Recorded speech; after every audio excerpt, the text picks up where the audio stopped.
Hello, welcome to my video. Today I want to speak about something very close to my heart, and that is language learning.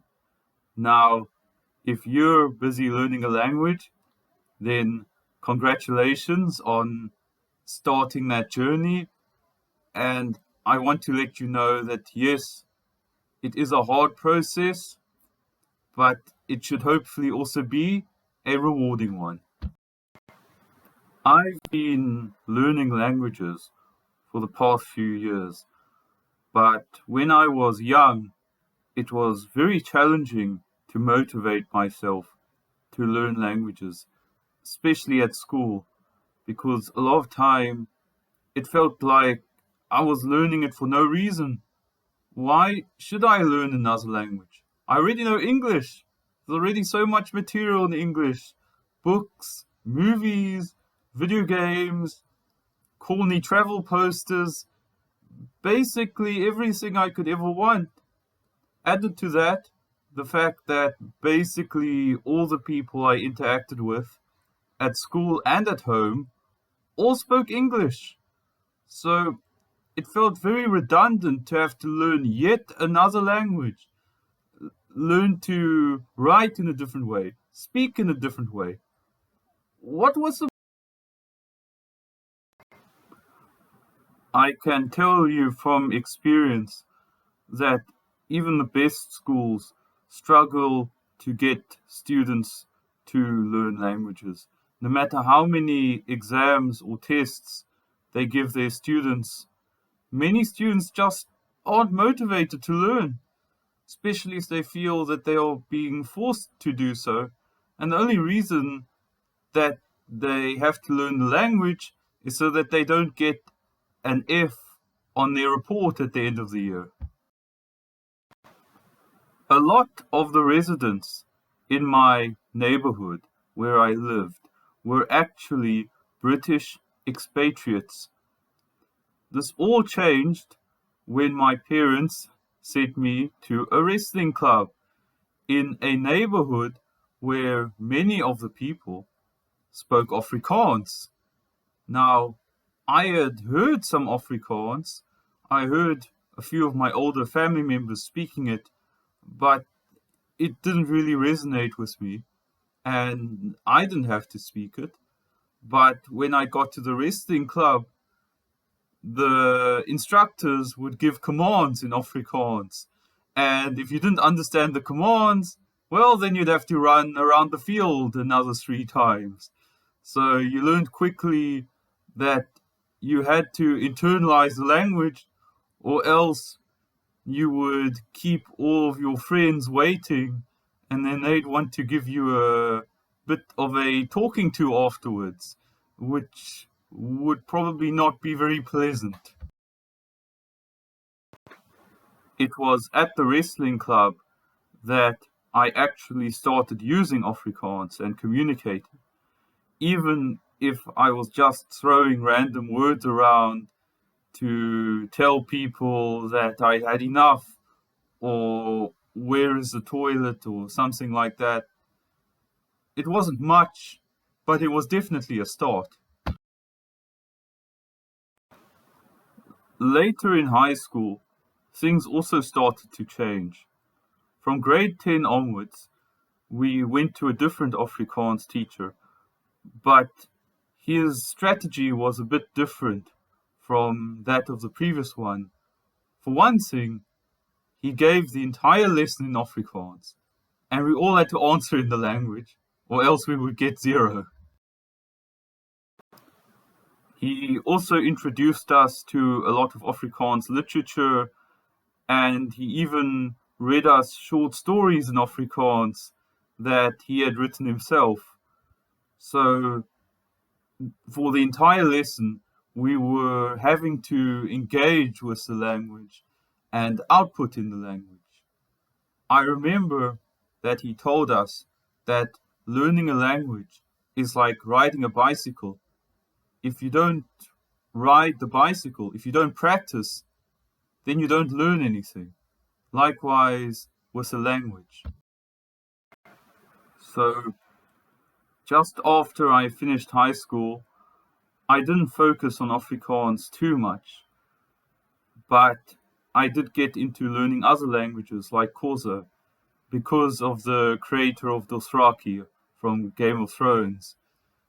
Because I found it so interesting that for a culture in a television series, that people would actually create a fictional language for it.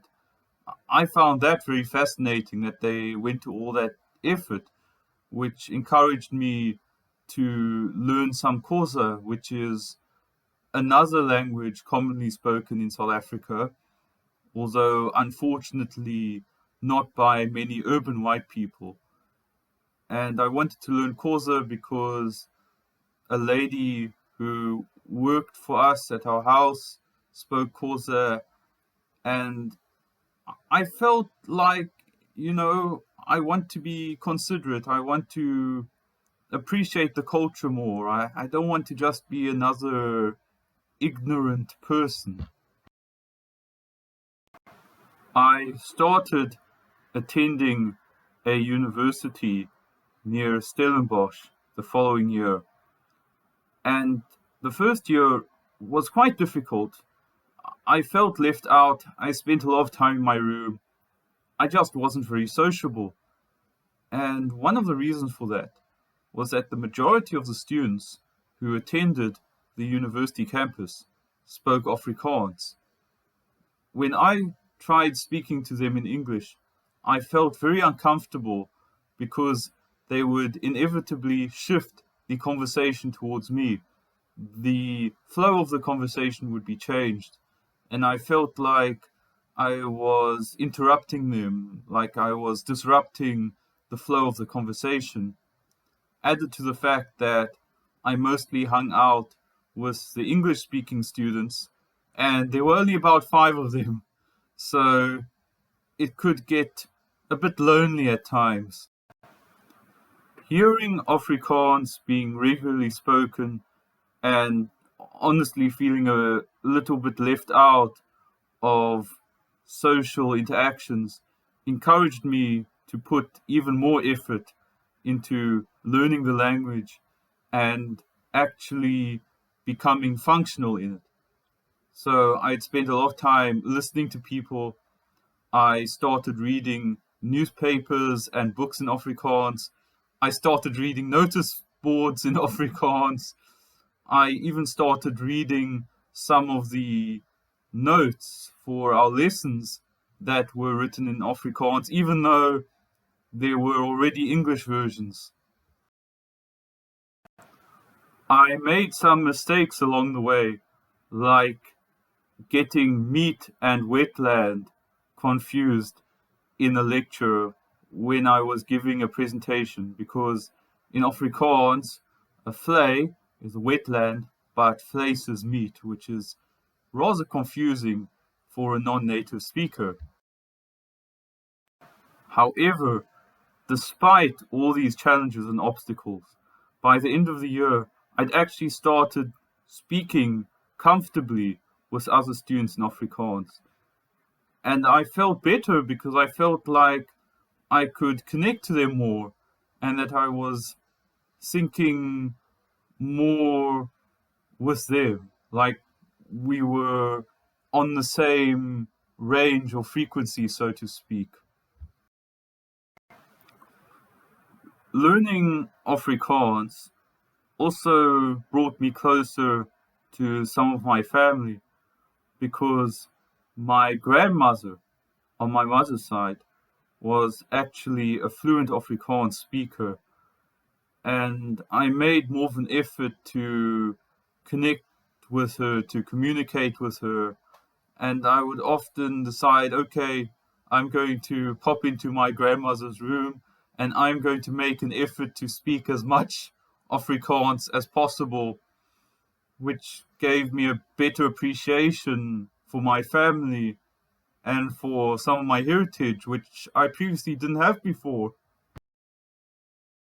Even though a few older members of my family did speak Afrikaans with each other, they generally didn't speak Afrikaans to the younger members of their family.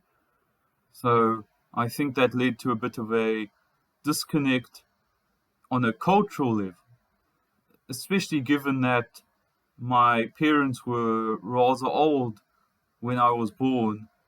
So my grandmother, for example, she was actually born in the 1920s.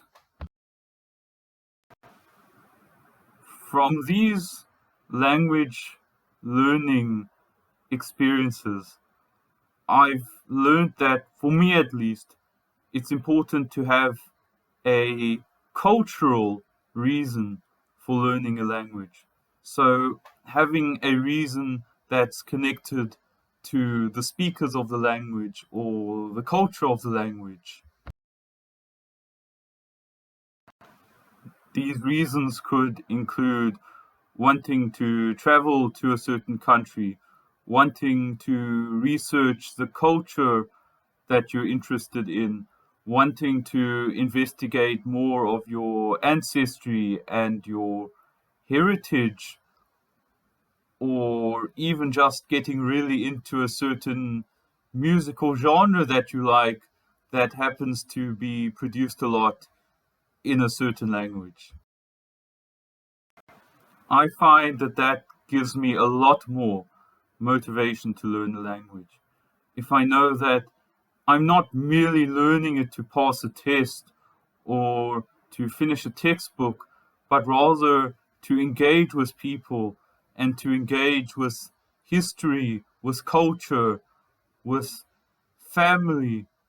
These things to me are important, and they are the things that get me from learning to say hello, goodbye, numbers, the alphabet, to actually having a full, rewarding conversation in the language and actually wanting to express myself in the language as well as I am able to.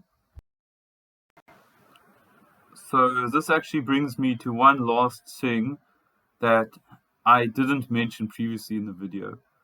That when I was younger, I spent some time learning Hebrew for my bar mitzvah, but afterwards I sort of neglected it because I just thought, well, people just say prayers in that language and it's old and no one speaks it really, except for in some place that people don't really care about.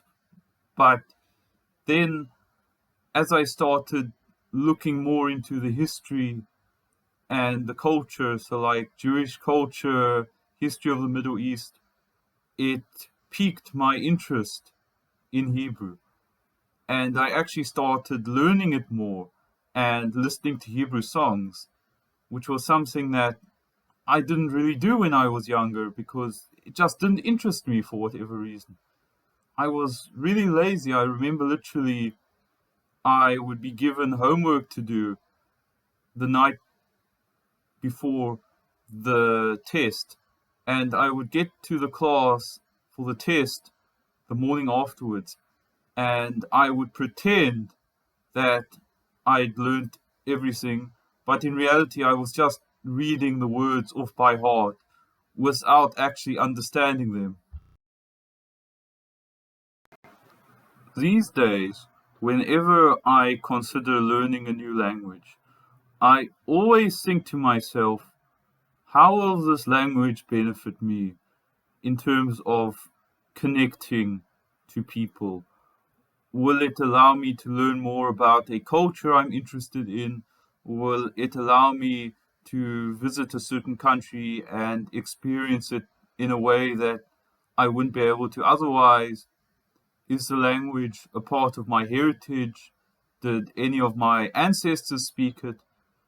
It's a rather simple test, but if I didn't use such a test, I'd think I'd try learning every single language in the world, which unfortunately at this stage of human development is a rather unachievable goal to learn all 7,000 or 6,000 languages in the world.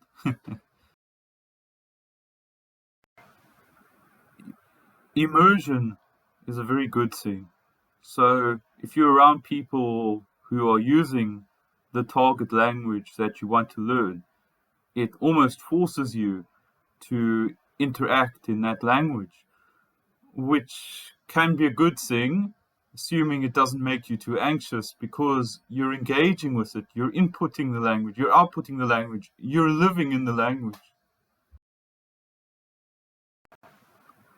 The main purpose of a language is to be used by people. If it just sits gathering dust on a bookshelf, well, then it will be forgotten, because if the language isn't used, it will die. And I don't want that to happen, because it is a sad thing, because language is a part of people's identity. Even in this age of globalization, with English being the main lingua franca, which I am very grateful to be able to speak. However, languages have value, especially to those that hold them dear to their hearts. Thank you. So check out more of my videos on YouTube and please subscribe. I would really appreciate that, honestly.